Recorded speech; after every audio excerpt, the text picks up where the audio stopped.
It's time for our daily dose of cope, and we have Suko, the black cat, at the correspondence desk for the Leopards News Network. She says, "My homegirl Hayo invited me. She tired.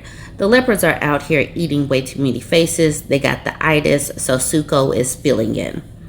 I'm starting with this old tweet from Jojo from the Jurors. She's a content creator on Twitter. She says, "Hold the F on. So a whole bunch of Trump voters with pre-existing conditions are now realizing they voted to take their health care away. And a whole bunch of contractors are now realizing they voted to take their construction workers away. And a whole bunch of farmers are now realizing they voted to take their farm workers away. We all told them what would happen, but they voted for it anyway. And now that they have elected him, they're freaking out because they finally understand. Are you effing kidding me? Yes, we're all in the find out season. They put us here, but yes, we absolutely did tell them."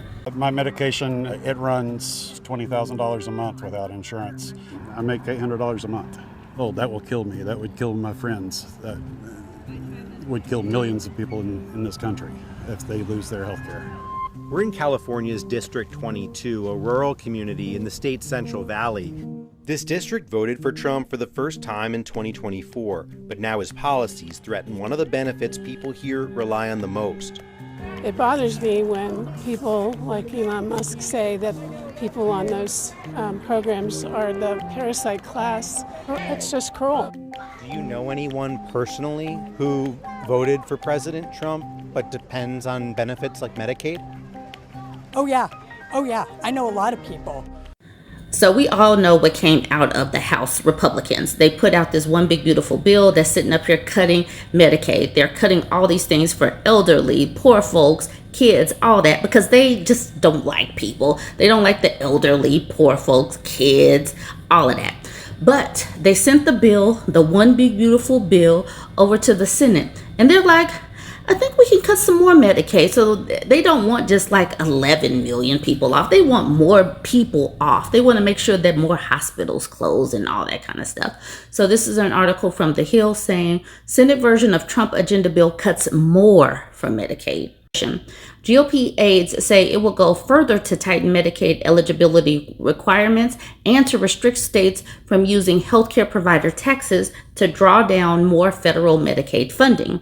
It's still effed up, a GOP aide said about the Senate's Medicaid legislation, which does nothing to alleviate the concerns of several Senate Republicans who raised objections to the Medicaid language in the House-passed bill. At least 4 Republican senators have publicly raised concerns that Medicaid spending cuts passed by the House could hurt their constituents. Senators Susan Collins, Josh Hawley, Jerry Moran, and Lisa Murkowski. Senate GOP leaders can afford to lose only 3 votes and still pass the party line bill. A broad range of GOP senators, including Senate Budget Committee Chair Lindsey Graham and Senators Ron Johnson and Mike Lee and Rick Scott, have called for more deficit reduction in the bill, which is expected to spend roughly $150 billion on border security and immigration enforcement and increase the defense spending by another $150 billion. So the MAGA voters that voted for this and were applauding, if you were on Medicaid, I really hope that you are satisfied with yourself. Now we're shifting to this post from the Leopards Ate My Face subreddit. It's titled, "Miami Cuban and their family vote Trump. Legal resident grandfather is taken by ICE and denied life-saving medication." These people thought that they were going to have some kind of special designation, like this person is a legal resident and he was still taken, but he's still a spicy mayo. He's still not quite white, just white tangential. And the thing is, they really thought that they were only going to be coming after the criminals. The Trump administration are some liars and they have quotas to fill. So yes, they are snatching up people who are going through the process or who have some kind of documents. They just aren't yet fully citizens or naturalized citizens. So the person that posted this in the Leopards Ate My Face subreddit blanked off the person's name. But this is the Miami Cuban saying, "I never thought I'd have to write a post like this. Today, my nearly 70-year-old grandfather, who has lived in this country for over 30 years, built a life here, and suffers from multiple health issues, was detained by ICE immediately following a court hearing. His charges were dismissed by the state, meaning he retained his residency, and yet, without explanation, ICE took him away. We've only spoken to him twice since. He doesn't know why he was detained. Neither do we. What happened to human rights? How is it acceptable to detain someone without clear justification? How can we justify treating immigrant people who have worked tirelessly, raised families, and contributed to their communities as disposable? I understand the need for law and order. I understand the concern about criminal elements, but this is not that. This is cruelty. This is injustice, and it's heartbreaking. My family, all Trump supporters, never thought our system would get this corrupt to where ICE is working unlawfully. This needs to stop." And then she tags Donald Trump and Ron DeSantis as if those people actually care. What is wrong with these people? I have no idea. All right, some comments on the post. So this woman says, "Too bad you voted for him. I'm sincerely sorry for you." And this is the woman's post saying, "I'm not sure the reason for the comment when I'm clearly stating I did. It's unfortunate, and I guarantee no one would have had they known certain circumstances. This dude has been a racist since he got here. You thought that you were special. You thought that you were special because these Cubans really think that they're special for some reason. But now they are having their FAFO moment. They're having it, and they're seeing that they're just spicy mayo, and that they are no different, and that their status is in question because of people like her." So then this person says, "It wasn't a slight. However, I felt he was going to do this all along, and it's terribly sad you didn't think so. I will continue to hope for the best for you and your family." And then this person at the bottom says, "These laws were implemented by Obama administration and Biden. The issue is that Trump is now enforcing them. So it's not really Trump's fault, but let's hope he can make them right."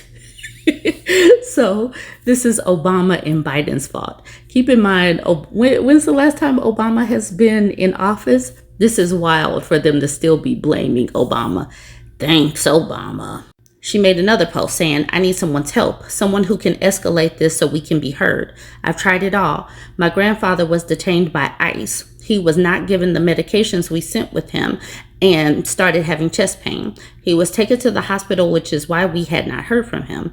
His valve is almost completely occluded. I'm not sure what occluded is, and he needs open heart surgery. He was released from the hospital and taken back home. While he has been there, they are refusing to give him any medications. Anyone that can help us, please. We are desperate as we have no way of making them at least give him his medications." I wonder if there's any regrets yet. These people voted for this. I'm wondering if they're feeling sucky about what they did. The thing is, too many of them don't give a damn if it's the other people's faces being eaten. They don't care until this is happening to me. This is happening to my family. It sucks, but this is what they voted for. This person's name is Romalito. Romalito Charles says, "I voted for President Trump because I was tired of the Democrats' agenda, but what Trump is doing is un-American and give us all immigrants huge regrets for giving him our vote. Midterm can't come fast enough to get him impeached." Impeached? This is what you thinking is going to happen with the midterms. Whew. Romalito made another post. The translation is, "If you don't need to go out, don't go out. There's an ICE guy in the area and he's stopping people nearby." But back in November and October, Romalito was out there. He was really out there talking about Trump and how he won. So the October one says, "If Trump wins, I will ship you a MAGA hat. Type the name of a Trump hater you want to get upset." So he was feeling himself. And then November 6th, he says, Trump won Latinos and black vote by landslide. Is proof that blacks and Latinos are conservative. People put their faith over personal gain. LGBT and abortion are not acceptable. The left went too far and the left got left behind. Now people are getting caught up by ICE agents for being immigrants. Thank you, Romelito, and thank you, random other person who voted for Trump, and now this is where we are.